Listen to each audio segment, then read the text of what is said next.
Round 13 of the A-League coming up this weekend, kicking things off on Friday night. A bit of an Inter-Melbourne, uh, I hesitate to call it a derby match between Victory and Western. You know, two teams that both find themselves in pretty decent form. Western starting to make a climb up into the top six. Victory obviously still, I think, just about holding on to top four at this point in time. Will, it looks like it could be quite an entertaining game between these two sides. Yeah, definitely. So like this season, Victory have played some of the best football at times that we've seen, and Western are probably the informed team right this second, right? So an exciting game surely on our hands, and Western without Albert Wallace still, but they did really well without him last week anyway. So that might not be a big miss still. Had a few interesting choices in that Victory lineup as well. So Piscopo might come back in over Jing Reese, who did take his kind of starting place last week. But some goals in this one, I'm seeing for sure. Oh, absolutely some goals, but I think Paletti, just looking at it on paper, Victory probably have enough quality to get it over the line, although their recent form perhaps not quite as good as they would have hoped. I mean, they don't call it a derby, the Battle of the Bridge, whatever name you want to give it. I think that Western United are going to pull it out here. I think that it's yes, Western United had the midweek game against Melbourne City. We can't tell you that result because we're recording as that game was taking place. Yeah. But they had the midweek clash against City, so yes, it is a very tight turnaround. But there's just something about this Western United side that's just compiling results and doing it. I can't say with ease because it took a 95th minute bicycle kick or whatever it was to get the to beat Perth, to beat Perth outright. But they're doing it in a way that oh, my apologies. They're doing it in a way that is making it look easier than it's actually being for them. And I just think that Aloisi's got something cooking in Tarneit that that we'll see them beat the Victory on Friday night. Yeah, well, there you go. I mean, I think that it would be awesome to see that happen, and with how tight the table is, that would see them, leapfrog the Victory, probably up into a top four spot as well. So, a lot on the line for both sides there. Then moving over to Wellington, a bit of a hop over the Tasman for the first game on the Saturday between the Knicks and Adelaide. And this is sort of a battle that perhaps last season would have been top billing, but I think given the Phoenix's recent struggles, maybe not going to be quite as entertaining as we'd like, but you never know. Adelaide, off the back of another chaotic MacArthur Monday, and correct me if I'm wrong about this, but I believe I heard Simon Hill say on commentary that they are going to be staying in Sydney for a while before then making the trip over to New Zealand rather than having to fly in and out between Adelaide. I'm not sure if that is the case or not, but I'm sure that's what I heard him say. But, another game away from home for Adelaide, and it's a big one as well. The Phoenix struggling. Adelaide, Paletti, managed to bounce back from their first loss of the season. And I think, honestly, that Adelaide are probably going to walk away victors here as well. I mean, it makes sense to stay in Sydney, or even if you maybe move out of Sydney a little bit and go do a training camp somewhere like a Central Coast or a Wollongong or something like that, just to sort of get away from everything. But I mean, generally, it makes no sense to fly back to Adelaide 2 or 3 days. Then you got to fly to Sydney anyway, or to Melbourne before you can go to Wellington. Because I don't believe there's direct flights between Adelaide and Wellington. So it makes sense to stay somewhere near where there are direct flights. But I mean, as a late winner against MacArthur, bounce back after after losing their undefeated streak to the Western Sydney Wanderers, so we're not going to have an invincible champion this season, which is disappointing.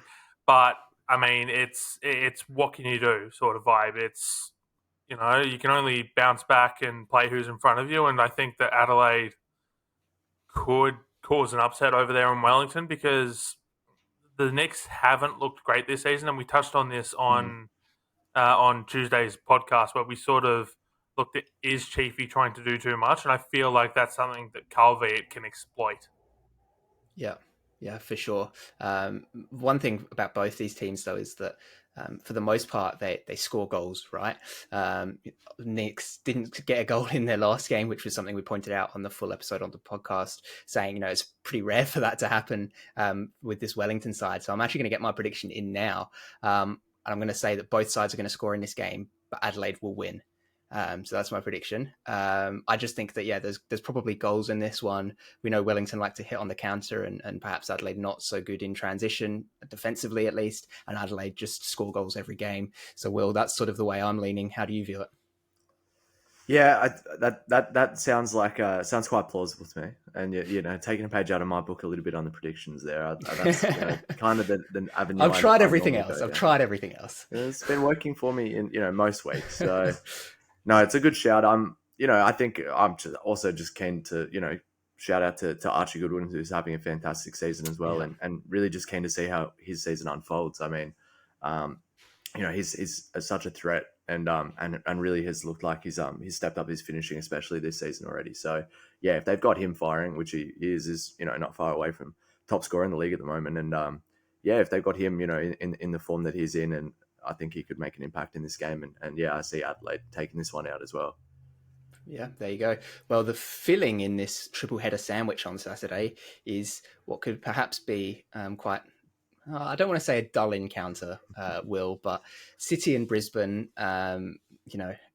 this is a City team that are getting results, but they're not playing necessarily flashy football. There are moments where there are individual players that have good technique and things like that. But for the most part, as a whole, it's pretty utilitarian football and they just get the job done. And Brisbane, obviously, we know that they're a mess. I think it's a pretty well foregone conclusion that City will get 3 points here. Yeah, that's basically exactly what I had as well down. They've just been getting the job done, as you say, and I think this one, to me at least, looks the least likely to be kind of an upset on the cards because I think we kind of know how this will. I'll be surprised if it doesn't play out like that. If we don't see another 2-0 win for City here, just getting that job done and just seeing out the game and securing the points. I mean, Brisbane, we said it about Zadkovic. It's just what else can he do to get things right? It looks like he's just not taking risks at all, doesn't want to take a risk and shake things up, doesn't want to really make too many personnel changes unless he's been forced to. So it's a bit odd there. He's not really trying to reinvigorate the squad, it seems like. He's just kind of rolling along with it at the moment. So in their current state, maybe Waddingham pulls something out and a few of their individual players like that can shine. But at the moment, there's no way that Brisbane win this in my eyes. I just can't see it. Yeah. You thinking the same, Paletti? Yeah, I think that you're very much just looking at a situation where City just continue to put the roll on, and yes, they do have that midweek fixture to contend with, but Brisbane also play midweek as well, and Brisbane have to travel, whereas City get to stay in Melbourne. So you're very much... Yeah, I think even with all of City's injuries, it would be an indictment on their entire season if they were to lose to this Brisbane Raw side. Yeah. Unless a bout of gastro just runs through the entire squad and they're having to, half their players are playing with an illness, right? That's sort of really the only sort of asterisk that you could put on this game if City were to lose. They could go on and do the double and win everything, and yet we'd still look back and they lost to Brisbane Raw. Unless there's an asterisk you can put onto it like that. So I think they have to win, and I think they will win. Yeah, absolutely. A team that sort of, I suppose, have to win as well is Sydney FC, and they'll be facing the Mariners, the prime time slot on that Saturday. It's going to be a very good fixture, I think. These two sides, the Mariners starting to find their form. Sydney looking a little bit shaky at the moment. Paletti, I'm going to come straight back to you because, honestly, from what I've seen, I don't trust either team to be able to get the win. I think it's probably a draw is the most likely thing given how they've played recently. Yeah, I think a draw is probably the most likely scenario here. I mean, there was some training footage that was captured by Channel 10 which showed Douglas Costa seemingly look like he's completely unimpacted by this supposed injuries that he suffered, which has come like not even a week after Sydney FC's Ufuk Talay said that it was looking at a 6 to 8 week diagnosis, and he looks like he's already back to fitness. So I don't know what's going on there. I don't think we'll see mind games. I don't think we'll see Costa in this game, but this could just be a situation where we've got players who we think are going to be injured, if that's sort of the vibe they're going with, that could play anyway. But yeah, I think Saturday night draw is probably going to end up being the fair result between these two sides. So watch one of them come out and win like 4-0 now to make a fool out of me.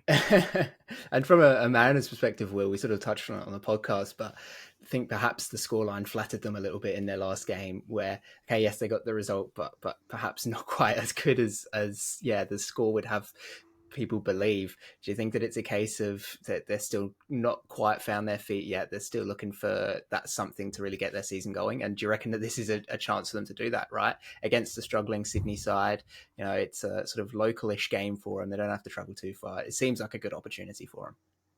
Yeah, well, I think that Brisbane fixture that you're talking about there is kind of similar to how it played out last time that these two teams played as well, when that red card kind of impacted the game and allowed the Mariners to take control of the game, and we saw Alu Kual get a double and break the duck, that his scoring duck as well. So I mean, I do see something similar happening in this game. I think it's Sydney will be open. They how they play, they leave themselves exposed, and for a player like Kual, it's kind of who wants a lot of space behind, getting that right ball into his feet, and on that run he's dangerous in those spots. So. I think he can do something, and hopefully he, I don't know, maybe he just loves scoring against Sydney and he pulls it out again this weekend. But like I was agreeing with Paletti, I think like draw looks like kind of the fair result based off the balance of how these teams have been playing. But I just don't think that will happen. I feel like a team usually comes out and does have a strong kind of performance in this one. As we said it before. The last fixture, I remember doing the last preview on this matchup, and I said it's kind of always a spicy one, and I haven't, I was proved right then, and I think it'll be a similar story for this one. I'm going to throw to Christian here because his prediction actually involves a team in each of the last 4 games we just spoke about. Mine's going to be short, so Melbourne Victory, Melbourne City, Wellington Phoenix, and Sydney FC not to lose. They're all playing at home. That's my prediction. Sorry, to jump in again after Christian there, my prediction is based off this game as well. And I as I was saying, I want Kual to, I think Kual likes this fixture, and I have him down to either score or assist in this one, alongside an early game that we did speak about. But I want in the Western United Victory game, I want both teams to score, and I think over 3.5 goals I'm going to go for in this one, which, I've usually been predicting 2.5, so going out on a little bit of a ledge there. You've gone over average rather than under average this time. Yeah, so I think I see, as I said at the start, when we were talking about that game, I see some goals in that, and both teams to score. Seems realistic to me, so I hope I can kick on and keep racking up the points for that one. I mean, I like your prediction, Will. Not a huge fan of Christian's. I think that it's just a very unlikely scenario to happen. Like, Wellington are struggling. Mm-hmm. Sydney, I can see them not losing.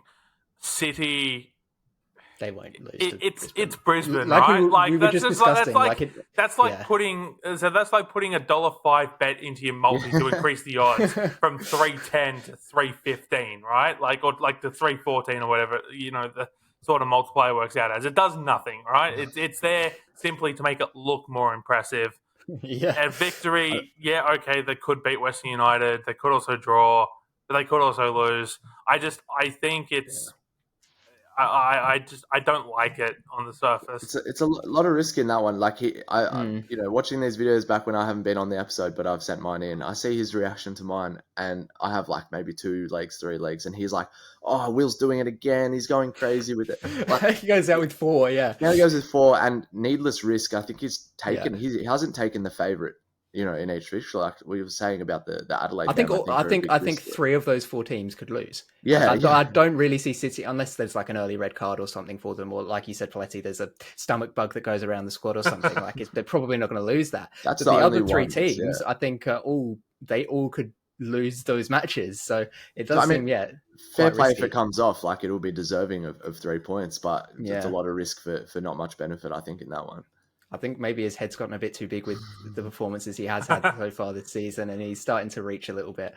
But we'll move on to the final game on the Saturday. I said before, it's a triple header. It's not. It's a quadruple header because, of course, Perth are playing at home. So they've got the late night fixture, A-League After Dark, Perth Glory in Auckland. And, we're talking about City. It's unlikely for them to lose to the Raw. At least Auckland have, the detriment of travel on their side, right? It's the new distance derby. It's the furthest travel distance in the league.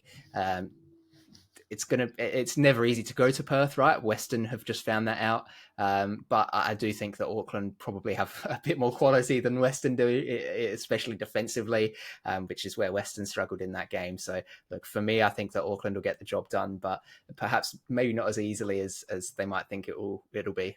Yeah, exactly what I was about to say. I think Auckland are there to, especially over the last couple of weeks, haven't been the most convincing and have shipped a few goals. And I think that travel, as you said, and just Perth's kind of, they can take enough away from their last performance a little bit. There's, a little bit there to that I like the look of, right? So I think it's not as straightforward as definitely the City and Raw game in my mind. I think there actually is something for Perth to take away from this game, and I think they might be capable. I think that would be a massive statement for them as a side and get the crowd back on their side and everything like that. So very important game, and if they can snatch something here, I think that would be awesome. And I do see it potentially happening. So yeah, as I said on the main pod as well, I think I do want Perth to perform, and I do want to see them, kick up a gear. And I think, this might be, if they get a result here, this will be, a big turnaround point in the season for them. For sure. Paletti, thoughts on the new distance derby? How do you reckon this one's going to go? I think it's really only going to be an Auckland win. Two distance, 2 derby, a distance derby, 2 electric boogaloo, couple of classics. But I think this has got to be one-way traffic, honestly. You've got a Perth Glory side who literally coming off one of the most heartbreaking losses in recent memory. 2-1 up with, what was it, like 87th minutes left. Like literally minutes left. So I wrote this in the A-League Women's report card when I gave Melbourne Victory their grade for this week, where I said, there is no universe in which a side that, and I know Melbourne Victory were 4-2 up in that game, but there is no universe in which that side should drop points, and they dropped points. I almost feel the same here. There is no universe in which Perth Glory should have been 2-1 up with, minutes left on the clock and dropped points, and yet they managed to drop not only 2 points, but 3 points. Yeah. You feel like that's one of those games that's going to do one of 2 things. It's either going to unify the squad and kickstart, something resembling a comeback this season, or it's just going to completely demoralize everyone. And I think it's going to be in the latter camp where this squad's going to go, what do we have to do to win? We can't even win when we're leading with, minutes to go. League leaders, this is going to be one-way traffic for me. And this is also where my prediction's going to come in.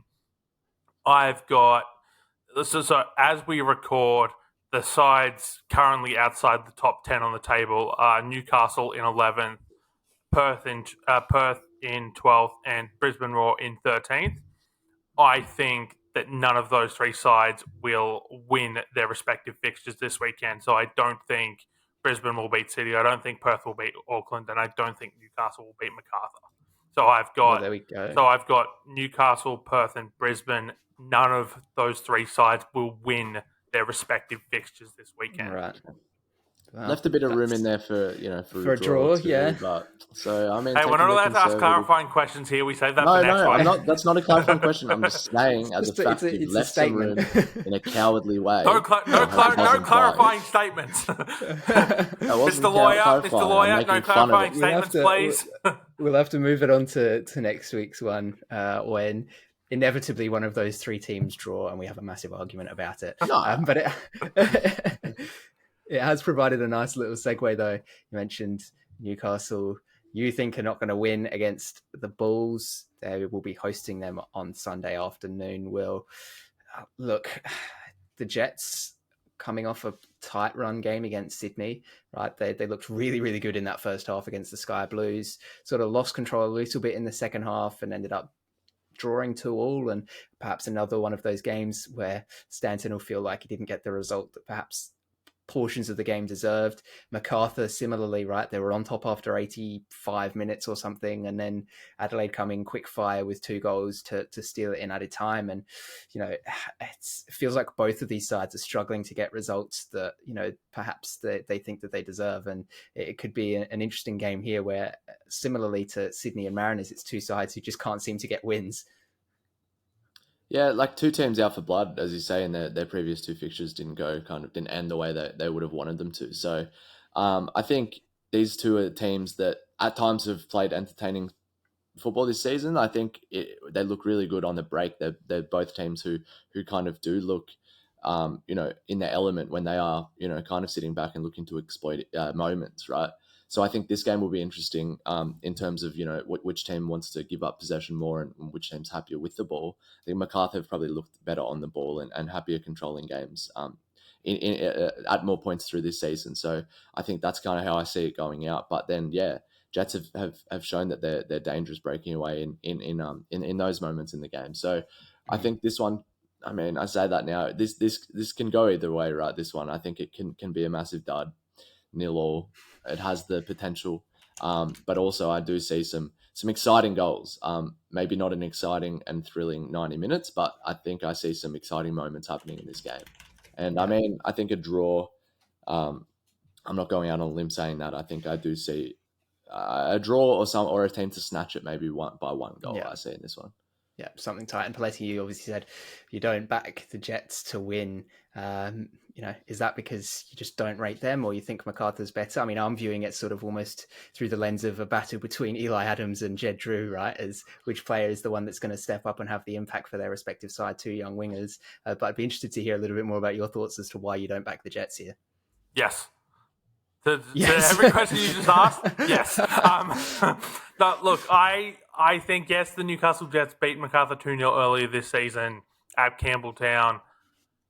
I think the Jets have just sort of stalled since. They haven't really sort of picked momentum back up. And you could argue that the luck of the draw or the unluck of the draw has meant that both times they've gotten their wins this season, they've immediately gone into the bye.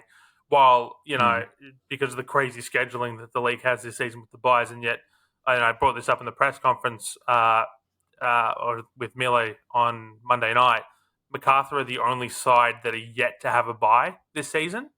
And so just some inequalities in the scheduling. It is the A-League, so I don't know why we're acting surprised that there's inequalities in the scheduling by when we're not even at the halfway point of the season.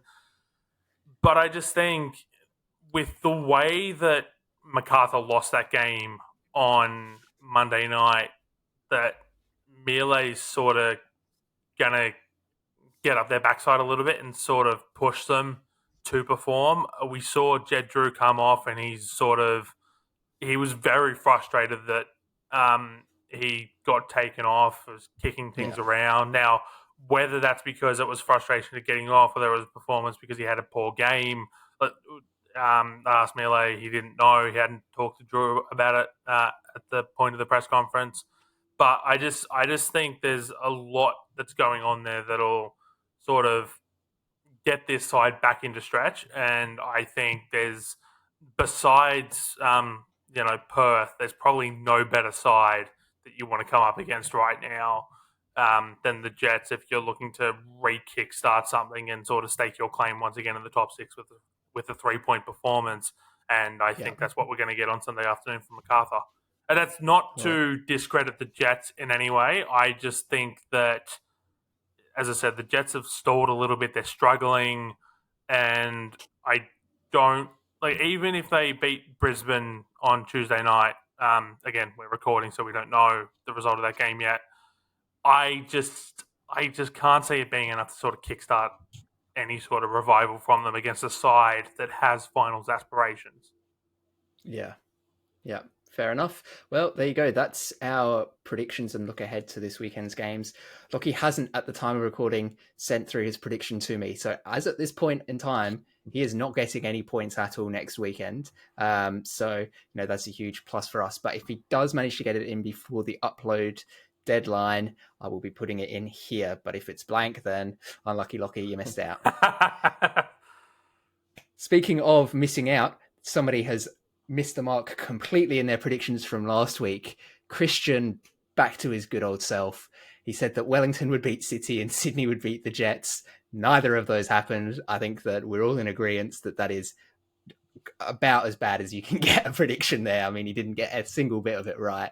Classic Christian. I said before, Will, maybe he's sort of getting a big head and he's overreaching, and he perhaps has done that again here, and he's walking away with no points for it.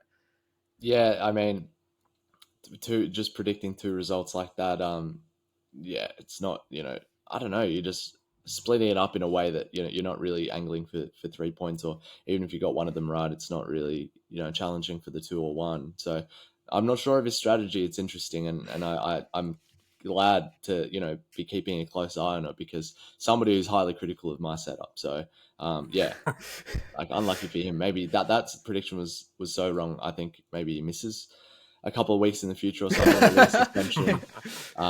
But yeah, no, didn't pay off for him that time.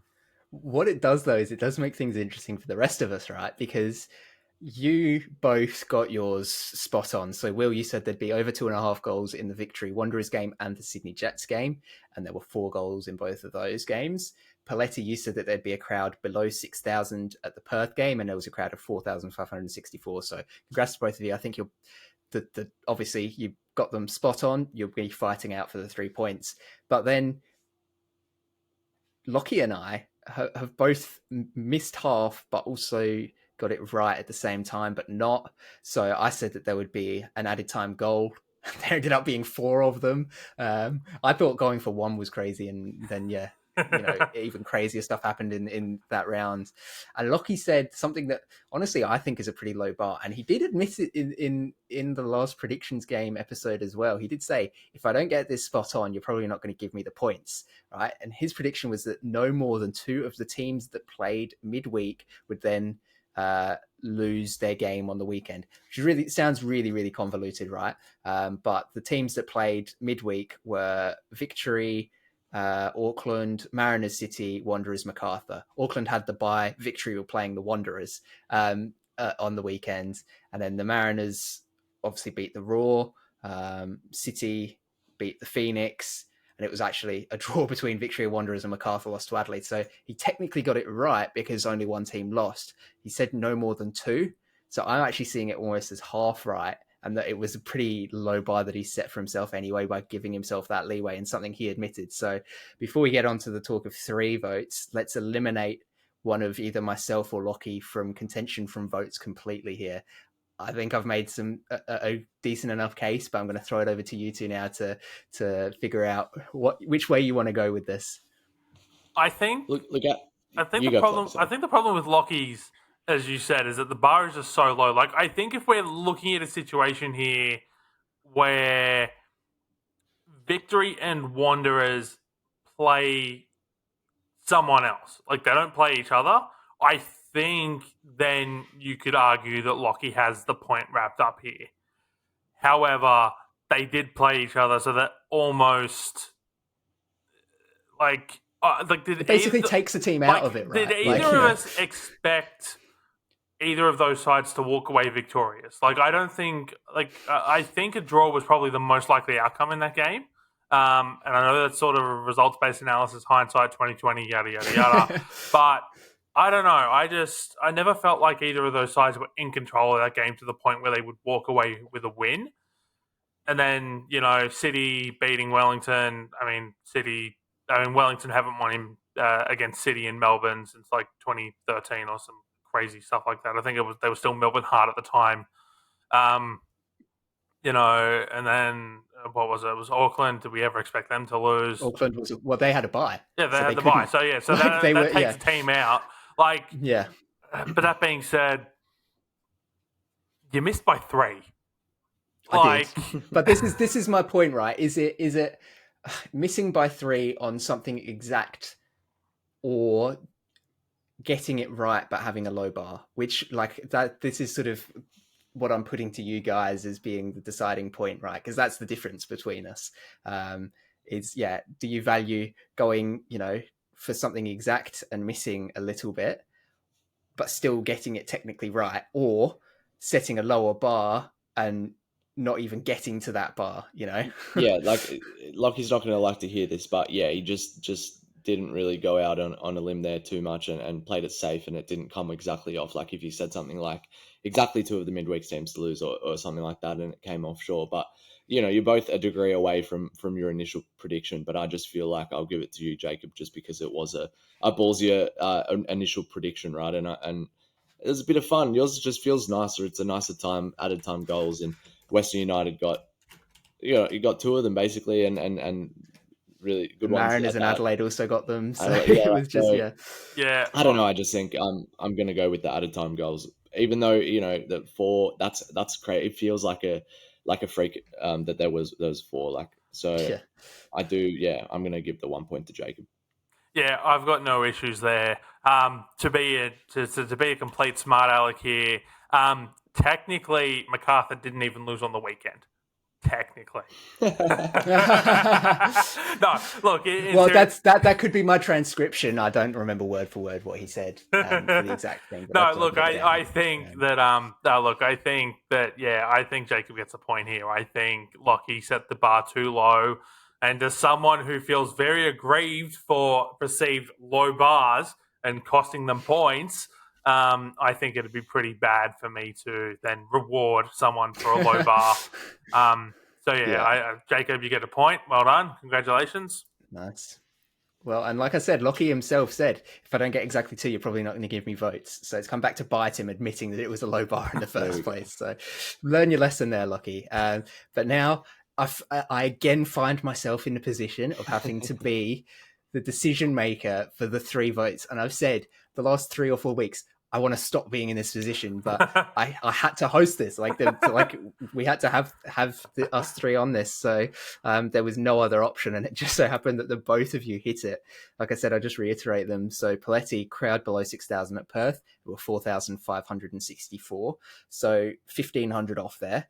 Will, 2.5 goals in the Victory, Wanderers and Sydney Jets games, and there were actually 4 in each. So again, a bit like me and Lockie, you're both spot on, but also there's like a bit of breathing room there that you've given yourselves. Okay, can I make the case? Let's hear the arguments. Okay, yeah. So Letty, you'll go first.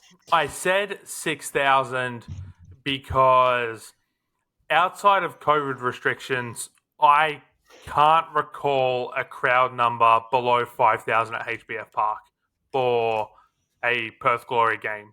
There's been a couple below 5,000. Oh, sorry, I will put a clarifier on that. I do recall there being one midweek game that had a similar crowd number for a game against Sydney FC. But on games that take place on a weekend, so a normal scheduled round, I can't recall there being one in recent memory that had a crowd below 5,000. So that's why I went the 6,000 mark. Now, had I sort of looked at it a little bit more, maybe I might have gone a little bit lower, but I felt below 6,000 was a good bar to set, even with the extenuating circumstances surrounding it, which I pointed out in the last prediction video. And then the other case I'm going to make for myself is one that has been used against me previously. So we've worked out at the start of the season, the average amount of goals in an A-League game is 3.2 goals, and Will went for 2.5. He could have said 3.5, or he could have said 3, 2.9 or something like that. No, he's gone for 2.5. and I'm just saying he's shot low below the average, and it's beaten it by like he's got four goals in each. That argument's been used against me in the past. That's all I'm going to say. Will, I heard you typing away there. I wonder if you were searching up the same thing as me, because I wanted to know what Perth's average crowds were. Yeah. And so this season they've averaged 5,500. Last season, I think about the same, 5,600. Season before that, it was below 4,500, right? And I think perhaps there might have still been some COVID restrictions at that point in time as well. So they have been averaging over 5,500 for the last couple of seasons. So, perhaps giving themselves a bit of breathing room there, going for 6. If they'd have maybe said below 5,500, which was the average, it would have been closer. But then Paletti's just put the argument forward there that, we know the average goals per game is about 3.2 in the A-League. You've gone under that. You have hit, but you've missed by a little bit. So I'd be interested to hear what you have to say about yours. I mean, it's okay. A-League, the averages for looking at mine first, I'll deconstruct Paletti's argument against the averages and all this chart. I just don't. I don't see it like that, because averages work in a way that, and especially in the A-League where that average is so high, it's because there's games that have 5 or 6 and there's games that have 0 and 1. Like that's how it works, right? It's not. A lot of games have been below that bar this season. Like it will be a higher number of games being below that bar. Like I believe this year, so it's not. I don't think you can take that into account. I just don't think that's a really valid argument, right? And I think you're further away from that point. Even looking at how far are we away from that initial prediction? Exactly. If you said 5,500, then it's a much different conversation, much more different conversation. But the state of how Perth are at the moment, I don't think that was a crazy prediction to say under 6,000. I think I would put the house on that. That's a safer option than mine is to potentially be a 1-0 win, 2-0 win here. I've predicted 2.5 goals in the last couple of rounds, right? And it's my new strategy that I've been moving forward with. And it's not come off. It hasn't come off in a bunch of games. It's screwed me a lot of times, right? So it's just not a case of being it's the average sort of way. That's how it works. But it's just not. So I do still feel like mine is it's close. Plenty argue it's close. And I appreciate your prediction is a good shot, but I just still feel like mine takes the edge there. I mean, look, all I was simply using against you is an argument that has been used against me.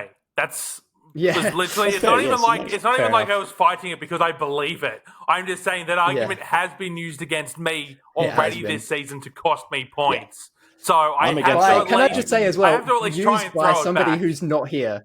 Used by somebody who's not. This is true, but today. I feel like I have to throw that argument back. At the opportunity I have, and trust me, when Lockie is back and this sort of situation comes up again, I will throw that argument back in Lockie's face and try to weasel myself an extra point out of it. But Jacob, you have the final call here. You've got a choice to make. I do have a choice to make. I do agree with Will's reasoning with regards to averages, and then because he's not spreading them across the 2 games, if that makes sense. It's applying it to both of them. So, if it is the case of there is one game over 3.2 and, it was 4 in the Victory Wanderers game to start, you go, well, what's the likelihood of that happening again in the Sydney Jets game, right? The law of averages says probably not very likely. It'll probably be a low scoring affair to balance things out. And it wasn't. So he wasn't saying that it would be 2.5 goals average across the 2 games. It'd be 2.5 in both. So, he's not actually, I think almost sort of he's adding risk rather than taking risk away by adding a second game in there. And then yours, Paletti. I kind of my issue is just with the figure that you chose. Because obviously they got, I think it was about 6,200 to the game. Their previous home game against MacArthur, I think, was a decent crowd, about 6,200. And then the one before that was probably about 5,000, I think. So it did sort of feel like you were just, I don't know, maybe hanging your hat on the fact that there was that bigger one there. So you use that as a bit of buffer space. I'm not sure. And then, missed by a little bit as well. So just for that reason, I am going to give it to Will. I'm going to give the 3 to Will. Oh, that's fair. But yeah, I think that yours was a good one. Just unfortunate that Will was able to hit on his. And I think if there had been, an extra goal in either of those games, it makes this conversation a lot more different, because that then increases the distance that Will was away. But just based on those, I'm going to give that the 3 points to Will and give you the 2, Paletti. Can I argue that I should get all 3 points because I didn't brag about it in the group chat? Can I brag about it?